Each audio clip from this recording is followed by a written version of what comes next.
6 words.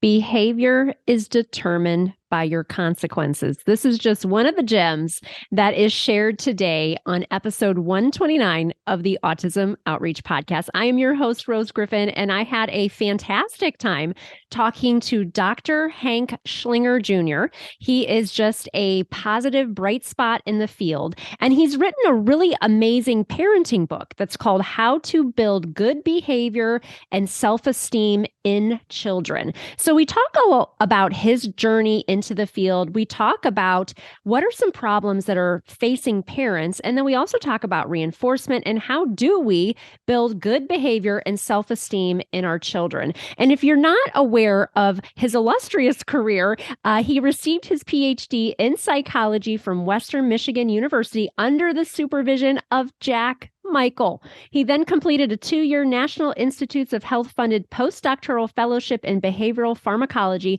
also at WMU with Alan Poling. He was a full tenured professor of psychology at Western New England University in Massachusetts before moving to LA in 1998. And he is now a professor of psychology and current director of the ABA Specialization Option and BC ABA course sequence, and former director of the MS program and applied behavior analysis in the Department of Psychology at California State University. He has published approximately, this is mind-blowing to me, 100 scholarly articles, chapters, commentaries, and book reviews, and more than 35 different journals and books. He's also written 4 books, with his most current being How to Build Good Behavior and Self-Esteem in Children. He's also the past editor of the Analysis of Verbal Behavior and the Behavior Analyst, now Perspectives on Behavior Science, and sits on the editorial boards of several other journals. He also serves on the Board of Trustees of the Cambridge Center for Behavioral Studies and on the advisory board of the B.F. Skinner Foundation and the Venus Project. Hank received the Distinguished Alumni Award from the Department of Psychology at Western Michigan University in 2012 and the Jack Michael Award for Outstanding Contributions in Verbal Behavior from the Verbal Behavior Special Interest Group for the Association for Behavior Analysis International in 2015. Needless to say, he is a gem in the field and has contributed significantly. It was an absolute honor to have him on the podcast, and I'm excited for you to listen to our conversation today. You're listening to Autism Outreach Podcast, a podcast full of ready-to-use strategies to help those with autism strengthen their communication skills. Here's your host, Rose Griffin of ABA Speech, a speech therapist and board-certified behavior analyst who shares tips you can use in your next therapy session. Thanks so much for joining us on episode 129 of the Autism Outreach Podcast. We have an amazing episode for you today. We have with us Dr. Henry Schlinger. Thanks so much for joining us. It's amazing to have you on. Thank you for inviting me. I'm happy to be here. And I definitely have heard about your work in the field. I've been a BCBA for 12 years now, but I think what caught my eye is you had presented at the Verbal Behavior Conference, and my mentor and friend and BCBA supervisor was Kelly Rich. So I think that's kind of where I heard about you. And then I saw that you wrote this book that I'm personally interested in learning more about. So I'm excited to have you on. And reading your biography makes me nervous even to talk to you because you're very accomplished in the field and have done so many wonderful things, which I will, do in the intro. But for those that are new to you and your work, can you tell us just a little bit about you and your journey into the field? Well, I think the number of accomplishments on one CV is directly related to the number of years they've been doing something. So many years ago, when I was just flailing around as an undergrad, I took a course with somebody named Don Whaley, who was one of the early applied behavior analysts in the country, really, along with Dick Malott. This is, I won't tell you when it was, but I'll just say it was a while back. I know Dick Malott. I've heard him talk, so I got the gist. Yeah. It was, so they wrote a book called Elementary Principles of Behavior, which I would still recommend. It's still one of the best textbooks. Anyway, so in the course, it was an abnormal psychology course, and he came in the first day and he said, well, I'll give you a choice. You can write it was a summer session. So it was like a 5-week course. he said, I'll give you a choice. You can write a 40-page term paper, or you can work with an autistic child an hour a day. Well, at the time, I had no idea what an autistic child was, but anything was better than writing a 40-page paper. Yeah. And that, in a nutshell, is why I'm talking to you today. Wow. Because the very next day, I found myself sitting in front of really one of the most unusual, bizarre kids I've ever seen in my life. I had no idea a kid, a human being like that existed. Yeah.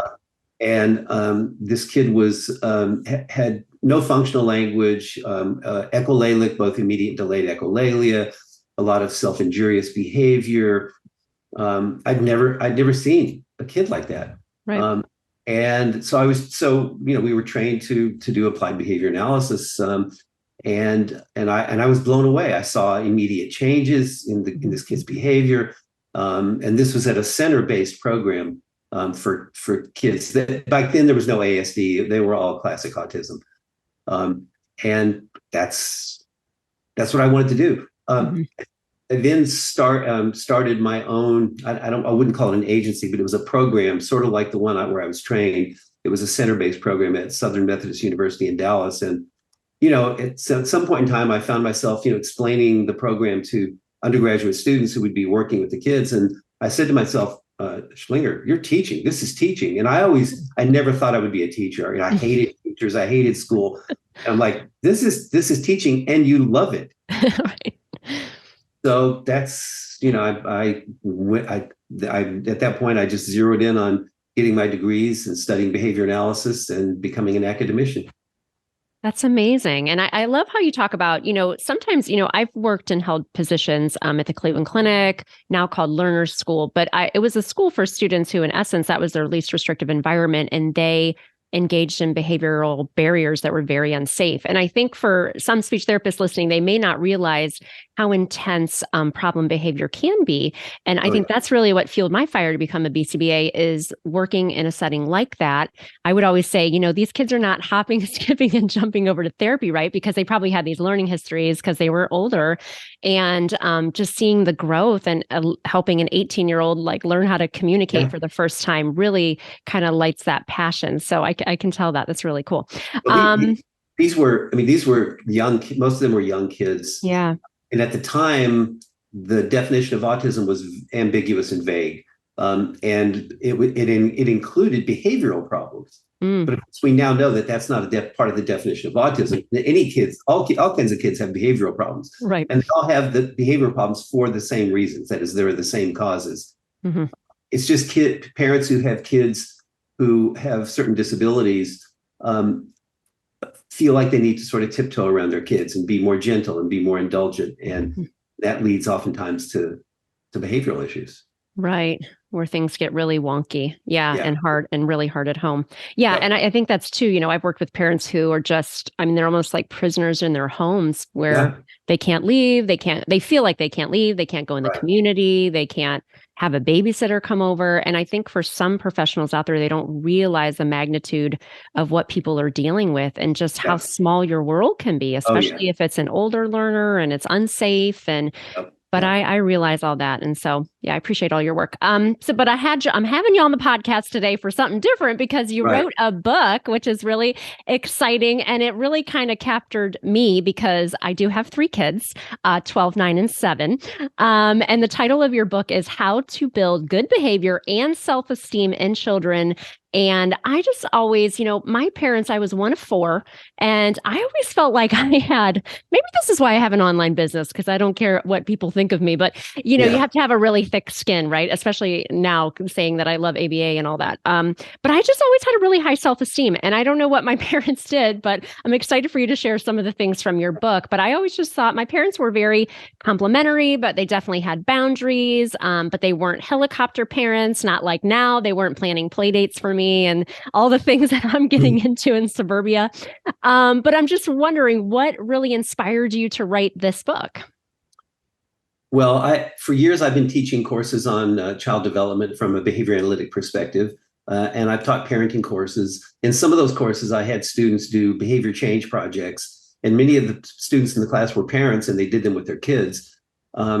And so, it's just one of those things when you've been talking about something for a long time, and I consulted with parents at some point in time. I think my wife suggested, she said, why don't you write a book on parenting? And I'm like, well, I don't know, and I thought, okay, well, so I sat down and I just started writing because I've been talking about this stuff for so many years. It just kind of flowed out. And so that's kind of where the idea for the book came from. The self-esteem part came because, behavior analysts for a long time have sort of shied away from concepts like self-esteem, but there are a lot of concepts that if you understand them behaviorally, you can use those concepts. Obviously, self-esteem is not some mental construct. Self-esteem can be defined operationally in terms of how someone talks about themselves to themselves or to others. If someone talks about themselves in negative terms, I can't do anything, I'm not very smart, whatever. Well, that's an indication of self-esteem. Or like you just said, I play the harp. I started my own business. I go out and do stuff. And well, that you don't have to tell me. That suggests to me that I would say, well, you have pretty good self-esteem. So Yeah. I think if we define it operationally, then we can work on teaching those behaviors that would lead someone to have self-esteem. Yeah, that's great. And I think too, like me and my husband always talk about, because I have an online business, so meaning I disseminate, about the science and speech therapy daily across like Instagram, LinkedIn, Facebook, YouTube, TikTok. You just have to have, I think social media has just changed everything for parents and parenting, which I know we're not going to get into today, but I teach this ethics course for future BCBAs here at Kent State. And I was so excited when we got the latest edition of the Cooper book, which is something that we use. Because they included some articles about social media and ethics and things like that, which I know is like really hard for the field as we kind of grow in the field, which I know you've been, certified for a long time. Things have they've really changed. Right. So in your book, you mentioned 5 problems that parents face. Can you kind of walk us through what you discuss in that area? Sure. Well, first of all, it's probably not only 5, but these are 5 that I could distill things down to. And also, let me just mention that I know this is primarily an autism podcast, but obviously, parenting is parenting, whether your child is diagnosed with autism or not. There are some qualitative differences, but basically, it's all the same. So the first one is that parents fly an automatic pilot, and they're not aware of how their behavior affects their child's behavior or how their child's behavior affects theirs. We all fly an automatic pilot when we deal with other people. We don't, unless you've been trained, to, behavior analytically, like I was for several years, you just interact with people. You don't think about what you do, and you don't think about how it causes them to do what they do, and vice versa. But I think that's especially important for parents. Parents need to know how their behavior affects their child's behavior, and conversely, how their child's behavior affects their behavior, in order to have a plan for parenting. Otherwise, you're just kind of doing what you've always done or what your parents did without thinking much about it. And so that's kind of the first mistake. Just try to be conscious of what you do, how your behavior affects your kids, how their behavior affects your behavior. That's a good start. That's great. So you're saying that other people don't always analyze everything that's going on, because maybe that's the BCBA in me, where I'm constantly analyzing, not to a point where I'm thinking about and perseverating. I really am kind of not, but I'm kind of always with that behavioral detective hat on, like, interesting. That is interesting that took place. Okay. Well, so here's what I do. I spent my first 5 years, in this field working directly one-on-one with kids with autism. And so when you do that, you have to be cognizant every moment of what the kid does. Right. She just did this. What should I do? And that kind of training, day after day, month after month, year after year. When I left that, whenever I'm around kids, even if they're not my own kids, I immediately go into that mode. Right. So if I go to the grocery store and I see parents and the kid interacting, I immediately go into that mode. What's the kid do? What did the parent just do? What did the kid do? With adults, I don't do that unless the adult behaves in an inappropriate or bizarre, you know what I mean? Right. Yes. Then I'm like, okay, now I go into that mode. But right now, I'm not thinking, what is Rose doing? Oh, what am I?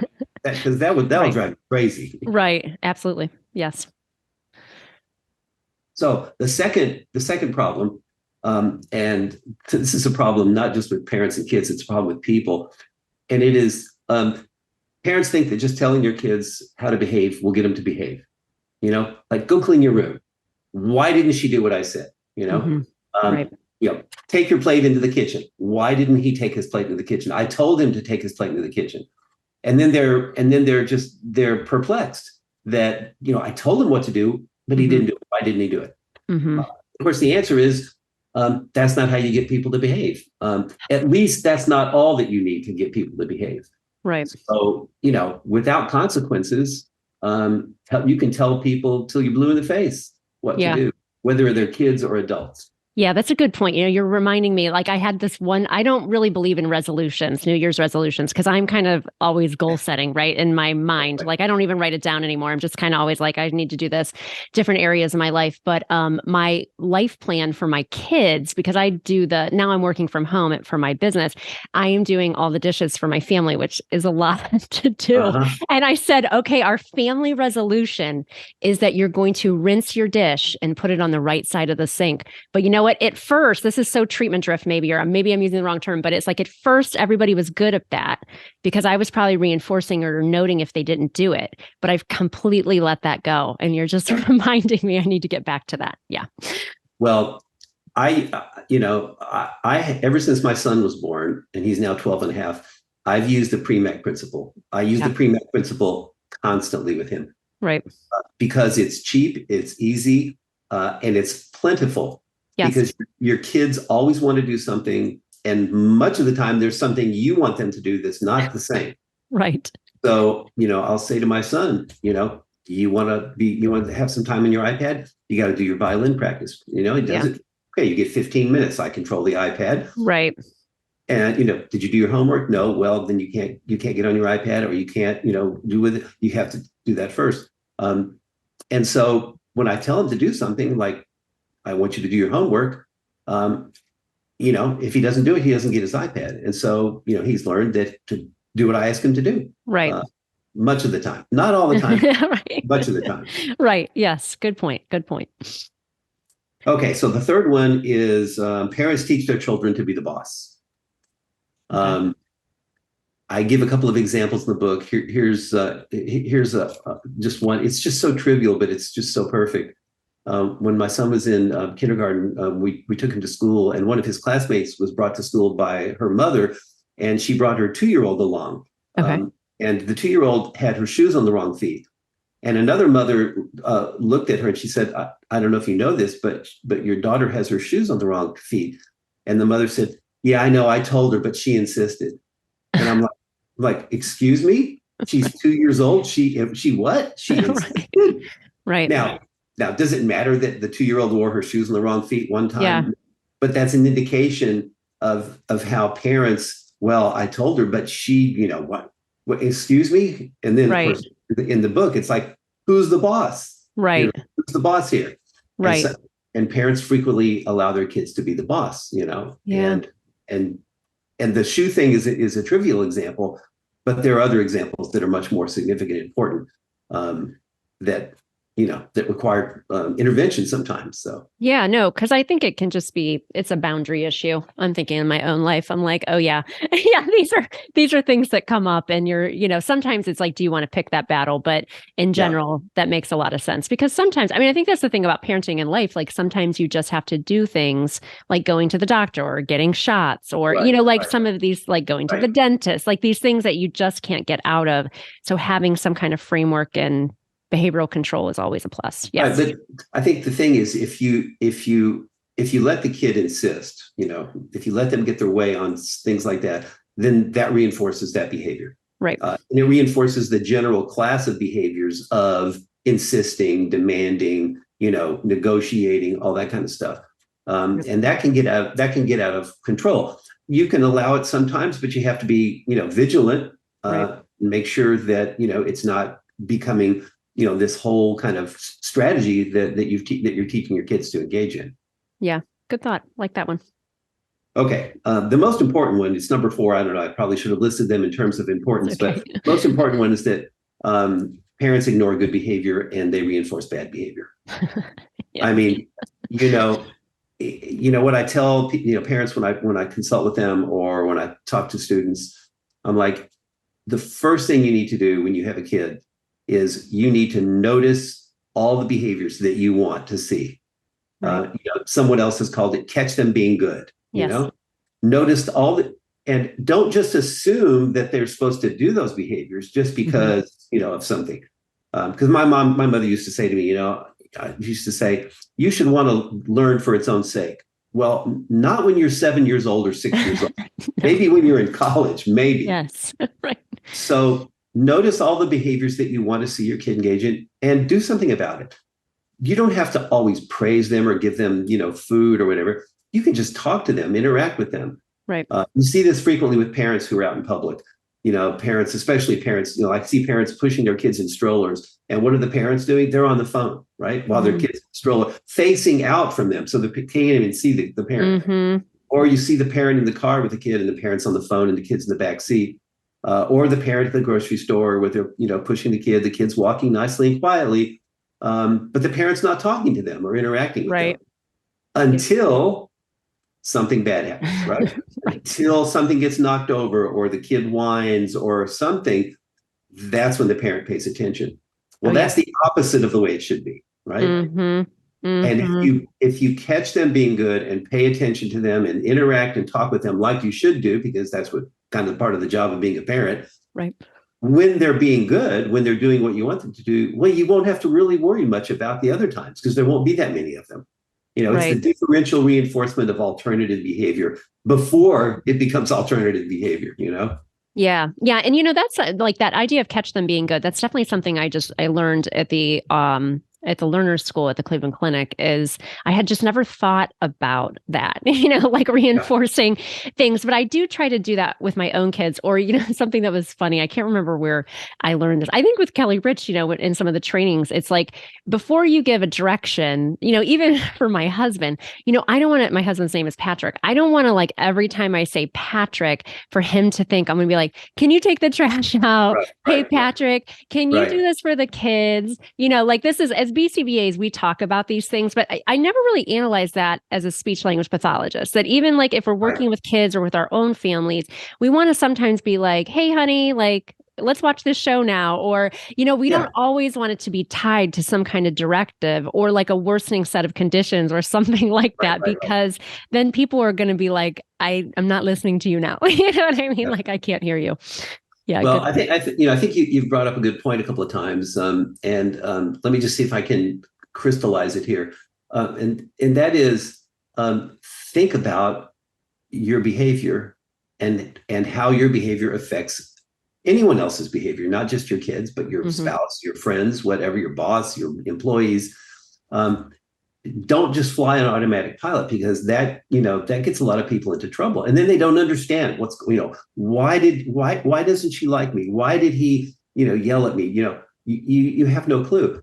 It's hard work, because it means that you have to be more vigilant about your behavior and about someone else's behavior. But that's how we interact with others. And I think we all want our interactions to be as positive as they can be. And that's where that is where your self-esteem comes from. You have good self-esteem when you have positive interactions with your kids, with your spouse, with your friends, etc. When your interactions aren't so good, when there's a lot of friction or a lot of I don't know, animosity or whatever, well, then you don't feel so good about yourself or about your relationships. So it's kind of an intentional way of living. It's intentional parenting or intentional living. Yeah, I love that. But you have to be trained. I think that's the thing. Somewhat it's like going to a motivational talk, right? You spend your $300, you go to the Ramada Inn and you hear some motivational speaker, and you leave. You go, I'm psyched, man. I'm going to do it. And then you get home and that's it. It's gone.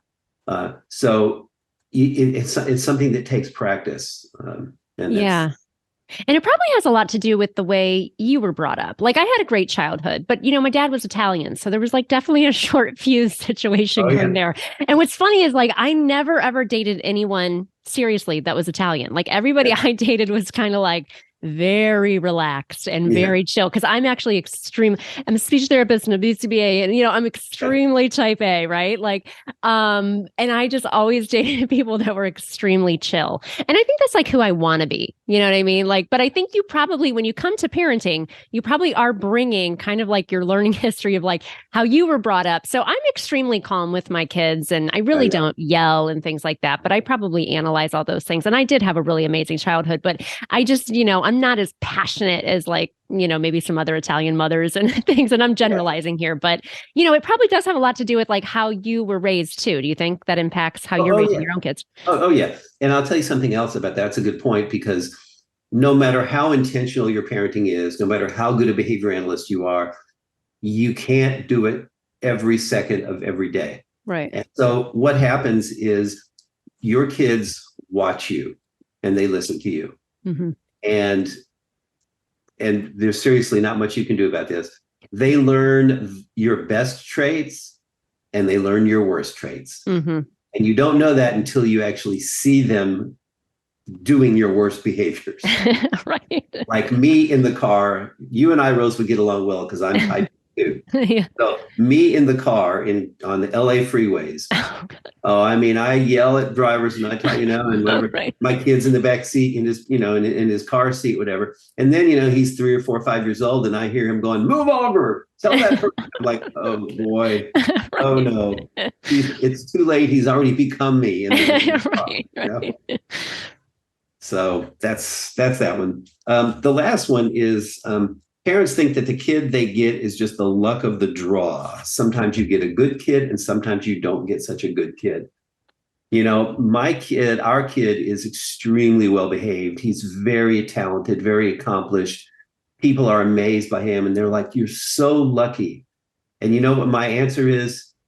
Luck has nothing to do with it, except for the fact that I took Don Whaley's course many years ago. We work hard, really hard, to get him to be good and to get him to do these things and to be accomplished. It's not luck. It's hard work. Being a parent is probably the hardest job that I can think of. And it's the job that has the most responsibility with it. And I don't think a lot of parents think about that. You are responsible for the life of another human, and not just in the moment or for that day, but their whole life, what they do now, what they do next week, what they do in 20 years. That is largely your responsibility. That's an awesome responsibility. And if you understand that, then I would hope that you'd buy my book and use it to try to make that responsibility as productive as possible. Yeah, I love that. I know also in the book that you discuss reinforcement, and I would love for you to give us a working definition of reinforcement, because we have people listening to the podcast from all kind of walks of life, but I don't think everybody really understands what the true definition of reinforcement is.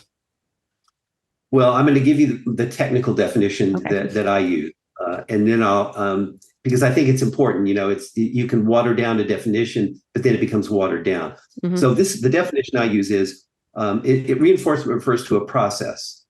It's a process by which a consequence follows a response and increases the probability of similar responses under similar circumstances. Mm-hmm. So you have to have some kind of consequence, something either added or subtracted, follows a response, a single response.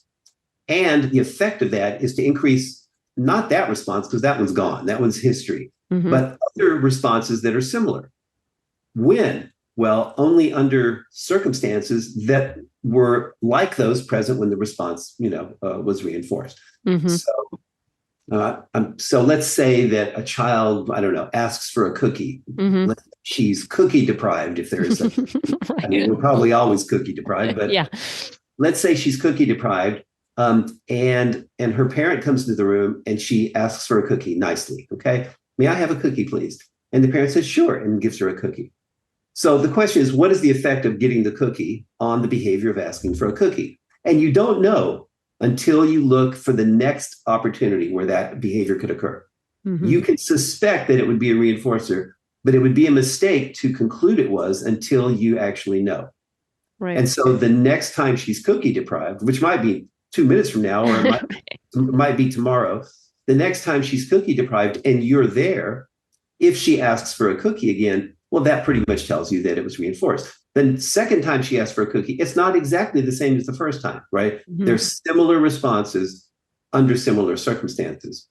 If she asks for a cookie when she's cookie deprived from the other parent, if there's another parent, if she asks, and that parent says, no, you can't have that, and never lets her have that, well, then in the presence of one parent, when she's cookie deprived, she'll ask for a cookie. In the presence of the other parent, when she's cookie deprived, she won't ask for a cookie. So that would be an extinction, that one part. But so reinforcement is, it's got to increase the probability of a response similar to the one that you engaged in under circumstances that are also similar. Mm-hmm. Yeah, no, I love that definition, because I don't think that we always analyze it to that minutia. So it's good to talk about. So the big question is then, how can we use that reinforcement to build, good behavior, self-esteem? I know you talk about that a lot in the book, but what can you share with us kind of as an excerpt? Yeah, well, it's funny. When my sister had her kids, my niece and nephew, she would frequently call me and say, David did this and I did this. Did I do the right thing? And so I would ask her two questions. One, what do you want him to do? And two, did he do the thing you want him to do again?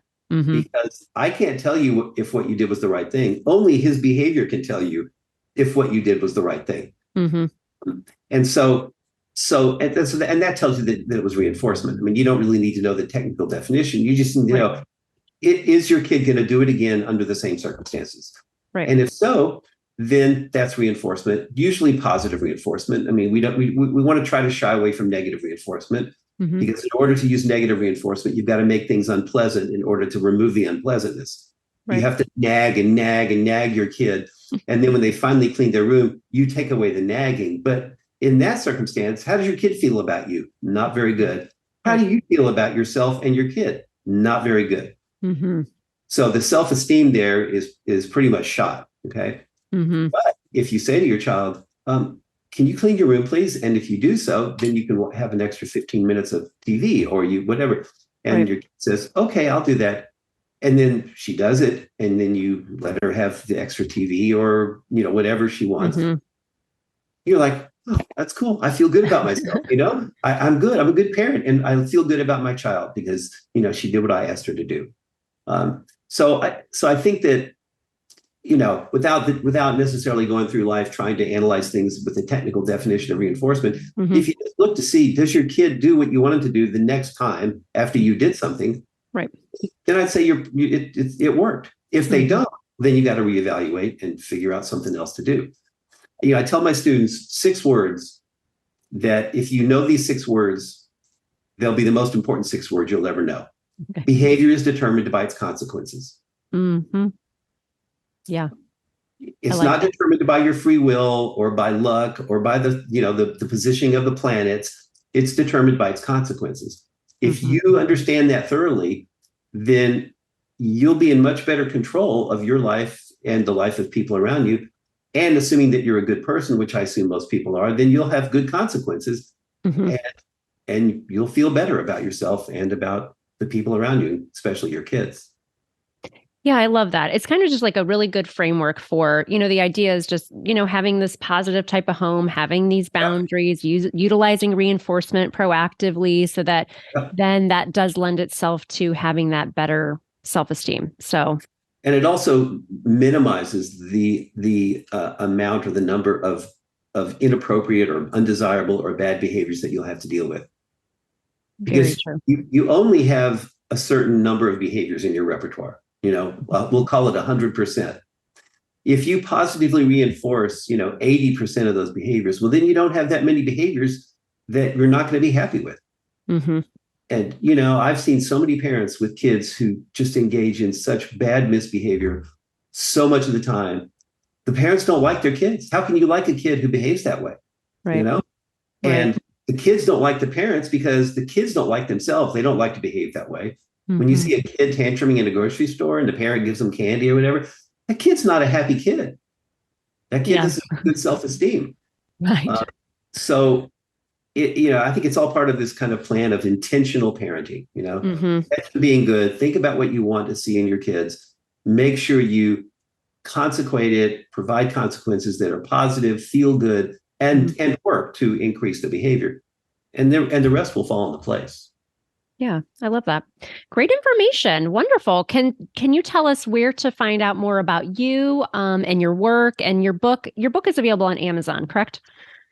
Yeah, it's that little company, that little, kind of mail order company called Yeah. Amazon.